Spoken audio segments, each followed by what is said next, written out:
Il y a une nouvelle discipline qui s'appelle l'ergonomie virtuelle. Et ça permet de concevoir de nouvelles chaînes de montage, d'abord dans le monde virtuel, pour voir si elles sont sécuritaires pour les travailleurs avant de les construire pour vrai.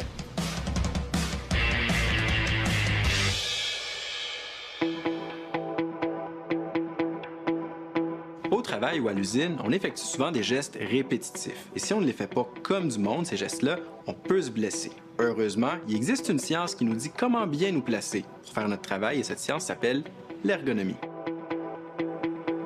Dans le cadre de notre recherche, on s'intéresse à reproduire des postures au niveau du milieu de travail. Donc quelqu'un qui est en milieu de travail doit prendre des objets en hauteur, des objets lourds, il doit visser, il doit passer d'une posture debout à une posture inclinée, etc.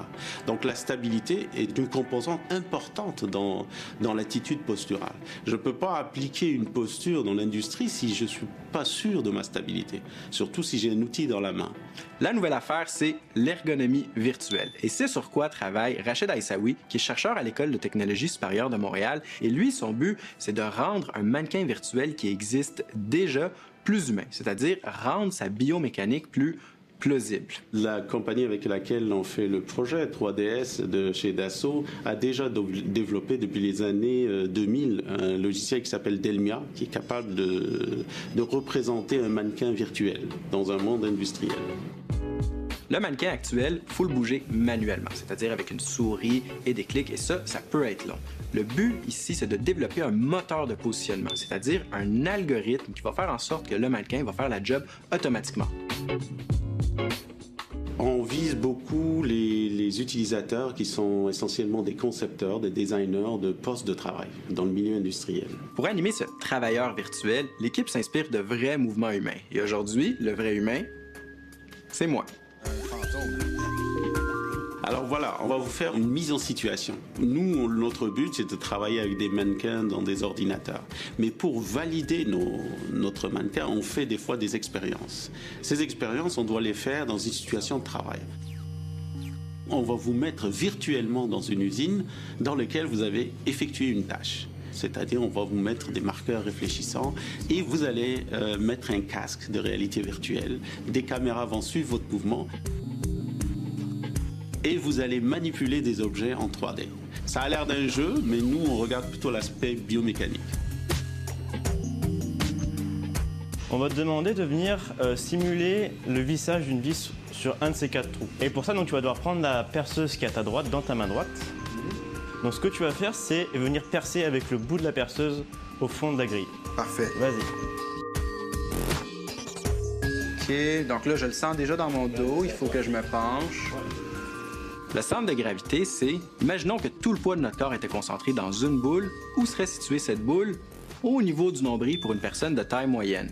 L'important, c'est que le centre de gravité reste au-dessus de nos pieds parce que si je me penche trop, je risque de bêcher. En position debout. Dès que je bouge mon tronc, je bouge ma main, je déplace ce centre de gravité. Et lorsque je le déplace, c'est lui qui exprime pratiquement la stabilité de mon corps. Ce centre de gravité doit rester à l'intérieur d'une zone de confort ou d'une zone, en biomécanique on appelle ça un polygone de sustentation, c'est-à-dire une zone géométrique sur l'environnement sur lequel je me trouve et dans lequel ce point-là doit rester. Le polygone de sustentation. Imaginons un tracé au sol qui entoure mes pieds. Tant que mon centre de gravité est au-dessus de ce polygone, je suis en équilibre. Et maintenant, ce qu'on va faire, c'est mesurer un peu ce que tu as fait pendant ces acquisitions. D'accord. Alors ici, on est en train de reconstruire, à partir des trajectoires de marqueurs qui sont disposés sur Rabi, la posture. Vous voyez bien ce qu'a fait Rabi tout à l'heure, en prenant dans sa main droite la perceuse et en faisant un pas en avant. On voit bien l'attitude posturale. Qu'est-ce qu'il a fait? Il a approché la perceuse du vis pour visser. Donc là, c'est une analyse réelle du mouvement de Rabi. Donc c'est pas de la simulation, c'est vraiment des postures plausibles, puisque c'est un humain qui les a réalisées. Une fois le mannequin debout et en équilibre, on va lui ajouter des yeux. Donc, la capacité de voir, d'éviter des obstacles, d'éviter d'autres travailleurs. Tout ça dans le but de le rendre plus autonome. Et ici, on a un exemple que vous avez fait tout à l'heure où vous êtes affaissé, donc vous avez fléchi votre genou, obligé, parce qu'il faut regarder. Lui aussi, il fléchit le genou. Et vous voyez sa tête, il y a un petit trait ici qui montre le regard. Donc il est obligé de fléchir pour faire le regard. Et la main va aller directement au four, simuler ce que vous avez fait tout à l'heure. Le but, c'est d'obtenir une posture finale rapide du mannequin dans un site de travail pour une tâche particulière. Et surtout, après ça, analyser cette tâche par les outils de l'ergonomie virtuelle qui vont définir si cette tâche est adéquate, si cette tâche est sécuritaire à l'avenir, si cette tâche ne provoque pas des troubles musculo-squelettiques.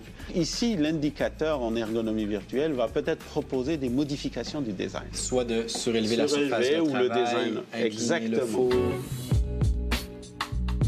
Avant, ce qu'on faisait, c'est qu'on construisait l'usine, puis la chaîne de montage, et on faisait ensuite appel à un ergonome pour évaluer ce qu'on a fait, puis apporter des correctifs. Là, ce qu'on veut faire, c'est le chemin inverse. On va faire des simulations dans des environnements virtuels, et si ça passe les tests dans le monde intangible, on fait passer ça au monde réel.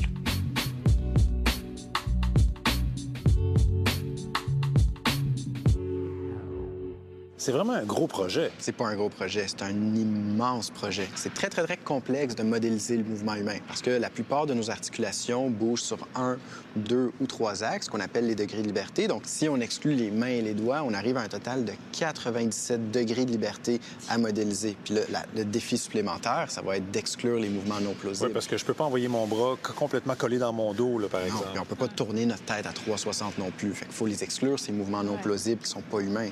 Ça fait tellement de combinaisons de mouvements possibles. Puis en plus de cette complexité-là, il y a toutes les variations de physionomie, là, les différences de corpulence. On n'a pas tous la même taille. Ben non, les différences de taille entre les hommes et les femmes. Ça doit être un défi quand on essaie de développer un mannequin type ou idéal. Est-ce que ce mannequin-là va pouvoir en tenir compte de cette variation-là? Pour l'instant, dans le projet, on utilise un homme de taille moyenne. Mais au fur et à mesure que le projet va avancer, on va s'intéresser aux variations anthropométriques, notamment les différences de taille qui peuvent exister et chez les hommes et chez les femmes et entre les hommes et les femmes. Puis on pourrait imaginer une personne en chaise roulante. Exactement, aussi.